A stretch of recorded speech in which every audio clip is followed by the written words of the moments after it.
Add run করার প্রথম ২ দিনের মধ্যে যদি আপনি অধৈর্য হয়ে আপনার ফেসবুকের অ্যাডস বন্ধ করে দেন, তাহলে কিন্তু সেক্ষেত্রে আপনি কখনোই ফেসবুক অ্যাডসে সফল হতে পারবেন না। এর সবথেকে বড় কারণ হচ্ছে লার্নিং ফেজ। ফেসবুকে যেকোনো আপনি যদি একটি অ্যাড চালান, তার প্রথম ৩ থেকে ৪ দিন সময় লেগে যায় আপনার পটেনশিয়াল কাস্টমার কারা হতে পারে, কাদেরকে অ্যাড দেখালে আপনার অ্যাডটার কস্ট অনেক কম হতে পারে সেটা এনালাইসিস করা। ফেসবুকের যে অ্যালগরিদম আছে সেটা এনালাইসিস করতে ৩ থেকে ৪ দিন সময় লেগে যায়।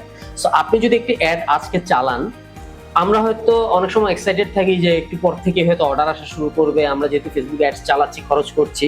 কিন্তু বাস্তবতাটা আসলে একটু ভিন্ন।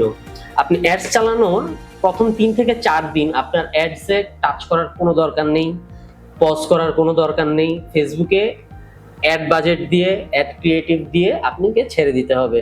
সেক্ষেত্রে ফেসবুক যেটা করবে প্রথম কয়েকদিন ৩ থেকে ৪ দিন সে আপনার পটেনশিয়াল যারা কাস্টমার যাদেরকে সেট করে দেওয়া আছে, ডিটেইলিং কাস্টমার বলুন অথবা আমরা যে কাস্টমার প্রোফাইলের উপর সেট করেছি আমাদের অ্যাড ক্যাম্পেইন, সেটার উপর কিন্তু সে টেস্টিং করতে থাকবে। সেটাকে আমরা বলি লার্নিং ফেজ।